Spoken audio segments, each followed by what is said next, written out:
नमस्कार दोस्तों, स्वागत है। आप सभी को सच्ची श्रद्धा से कमेंट में जरूर लिखें। हर हर महादेव, राधे राधे। देवों के देव महादेव सदैव आप पर अपनी कृपा बनाए रखें। दोस्तों, आज की जो कहानी है वह बहुत ही ज्ञानवर्धक और बहुत ही मोटिवेशनल है। दोस्तों, आज के वीडियो में हम बात करेंगे आखिर पत्नी की वह कौन सी 3 चीज होती है जो हर पुरुष को देखना चाहिए। दोस्तों, जो पुरुष अपनी पत्नी के इन 3 चीजों को देखता है वह अपने जीवन में कभी भी गरीब नहीं रहता। उसके घर में सदैव माँ लक्ष्मी का वास रहता है और माँ लक्ष्मी की कृपा दृष्टि उनके ऊपर सदैव बनी रहती है। दोस्तों, आज की वीडियो में हम बताएंगे कि आखिरकार वह कौन सी 3 चीजें हैं जो हर पुरुष को अपनी पत्नी की देखनी चाहिए। दोस्तों, से पहले आप सभी से निवेदन है, यदि चैनल पर आप लोग नए हैं या चैनल पर पहली बार आए हैं तो कृपया करके चैनल को सब्सक्राइब कर ले, क्योंकि दोस्तों हम अपने चैनल पर रोजाना ऐसे ही ज्ञानवर्धक और मोटिवेशनल वीडियो अपलोड करते रहते हैं। चलिए दोस्तों, शुरू करते हैं कि इस प्यारी सी वीडियो और इस प्यारी सी कहानी से जानते हैं कि पत्नी की कौन सी 3 चीज है जो हर पुरुष को अपनी पत्नी की देखनी चाहिए। दोस्तों, एक बार की बात है, किसी गांव में एक आदमी रहा करता था। दोस्तों, वह आदमी अपनी पत्नी से बहुत परेशान था, क्योंकि उसकी पत्नी अपने पति से बात बात पर लड़ाई झगड़ा करती थी। उसके घर में एकदम कंगाली छा गई थी। खाने के लिए घर में नहीं कोई दाना था, नहीं पीने के लिए पानी और न ही पहनने के लिए वस्त्र। दोस्तों, रोज रोज के इस कलेश से वह पुरुष अपनी पत्नी से परेशान हो गया था। दोस्तों, एक दिन की बात है, वह आदमी अपने घर से जंगल की तरफ निकल जाता है। दोस्तों, जंगल में जाते जाते उस आदमी को एक साधु से मुलाकात होती है। तब वह आदमी उस साधु के पास बैठ जाता है और वहां पर बैठकर रोने लगता है। दोस्तों, वह साथ उस आदमी को पूछते हैं कि पुत्र, आखिर तुम्हें हुआ क्या है, तुम क्यों रो रहे हो।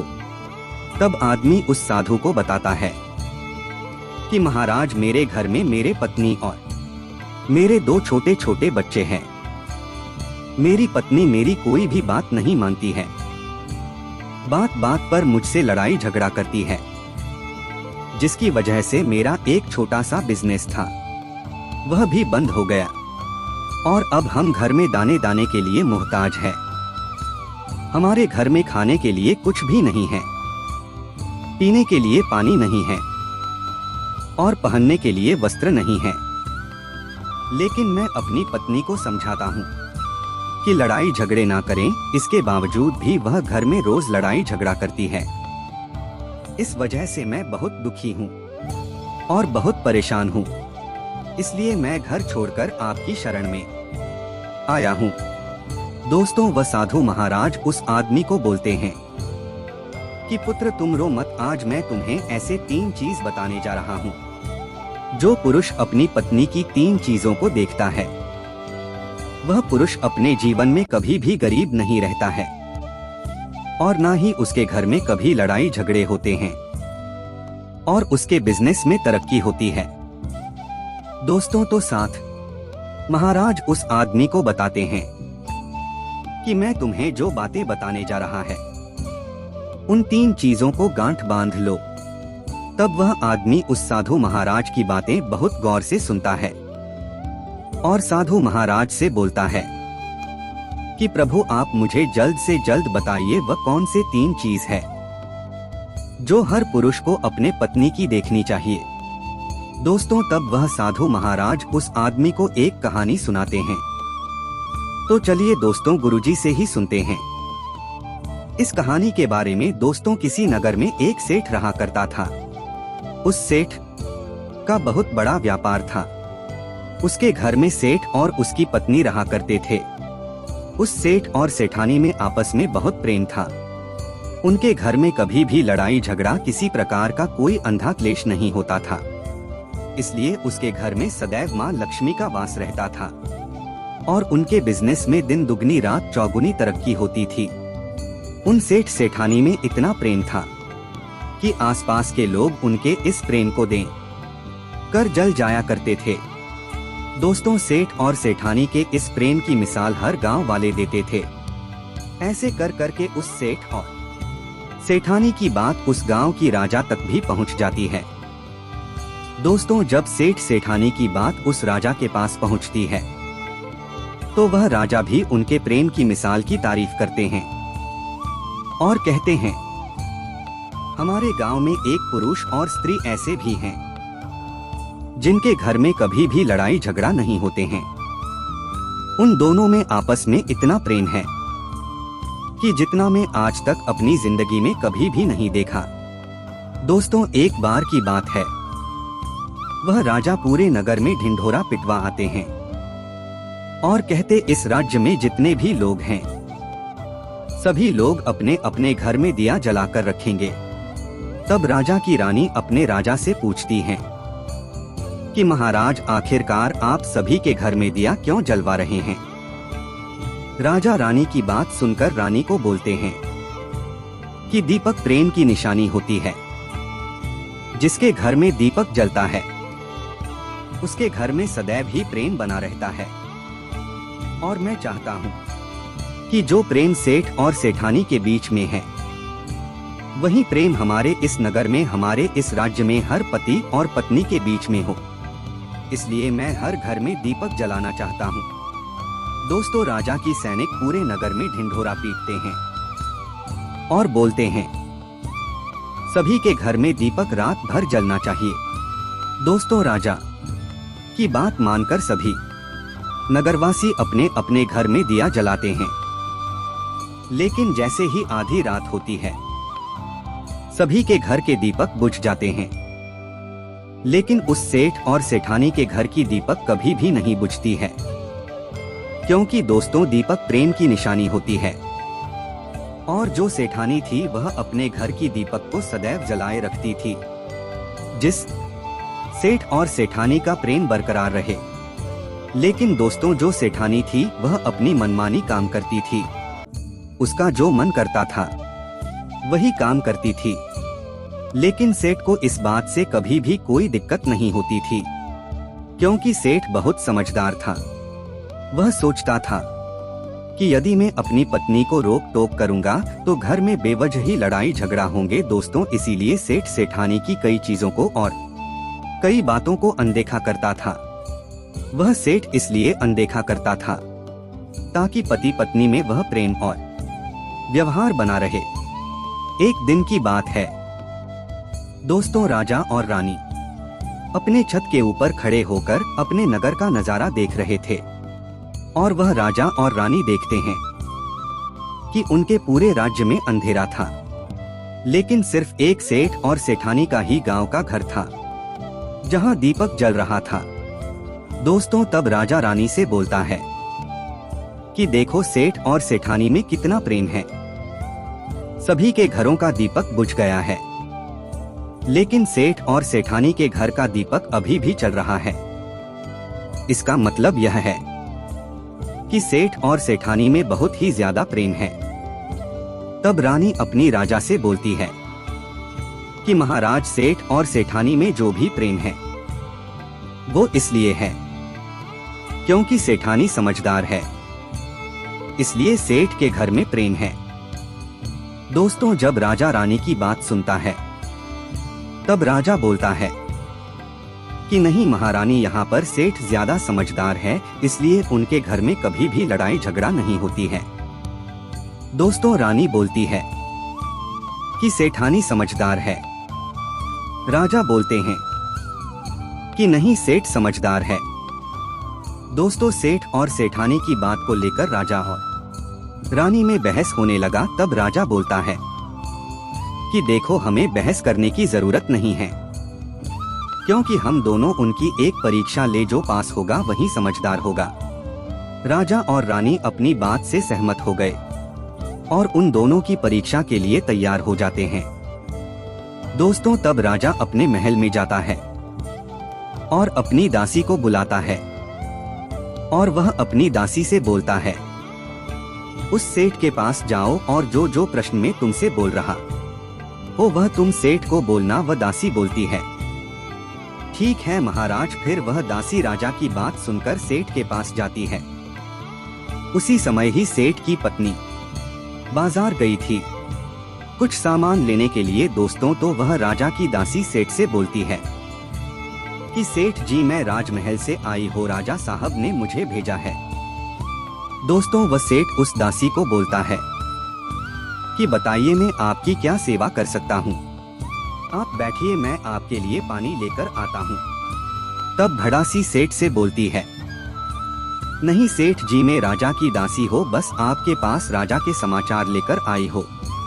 दोस्तों तब सेठ बोलता है कि ठीक है दासी आप मुझे बताइए राजा साहब ने क्या समाचार भेजा है मेरे लिए। तो दोस्तों वो दासी सेठ से बोलते हैं कि सेठ जी राजा साहब ने मुझे यह बोले हैं, यदि तुम अपनी पत्नी को छोड़ देते हो तो वह तुम्हें खूब सारे हीरे और जवाहर देंगे, तुम्हें राजमहल में एक अच्छे पोस्ट पर नौकरी भी देंगे। लेकिन सेठ राजी नहीं हुए। दूसरी बात रानी ने राजा से बोला था कि नहीं सेठ समझदार नहीं है, सेठानी समझदार है। दोस्तों सेठ और सेठानी के बातों को लेकर राजा और रानी में फिर से कहासुनी होने लगी। तब रानी राजा से बोलती है कि तुमने सेठ की परीक्षा ली है, मैं भी सेठानी की पर दीक्षा लेना चाहती हूँ। तब इससे बात क्लियर हो जाएगा कि सेठ और सेठानी में कौन ज्यादा समझदार है। तो वह राजा रानी को आदेश देता है कि प्रिय तुम भी एक बार सेठानी की परीक्षा ले लो। तब रानी अपने राजमहल से दास को उससे सेठानी के पास भेज दिया और अपने दास से बोलती है कि जो मैं तुम्हें बोल रही हूँ ये सारी चीजें जाकर उस सेठानी को बोलना। तब राजा का दास उससे ढाणी के पास जाता है। इधर से सेठ अपने काम के सिलसिले में कहीं बाहर गया हुआ था। घर पर सेठानी ही अकेली थी। दोस्तों दास मौका देखकर उस सेठानी के पास पहुंचता है और सेठानी से बोलता है कि सेठानी जी मैं राजमहल से आया हूँ, मुझे रानी साहिबा ने भेजा है। दोस्तों तब वह सेठ नहीं बोलती है, ठीक है बताइए किस लिए तुम्हें रानी साहिब मेरे पास भेजा है। दोस्तों तब वह दास सेठानी से बोलता है कि रानी साहिबा ने बोला है कि यदि तुम अपने पति को छोड़ दोगी तो वह बहुत सारे हीरे जवाहरात देंगे, और अगर तुम अपने पति को मार दोगे तो वह तुम्हें अपने राज्य का आधा हिस्सा दे देंगे।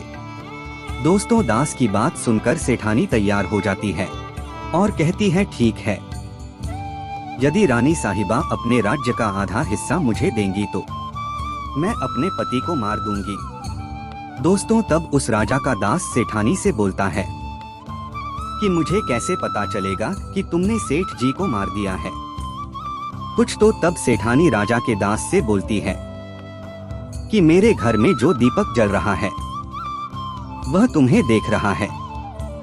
तब दास बोला हाँ दिख रहा है।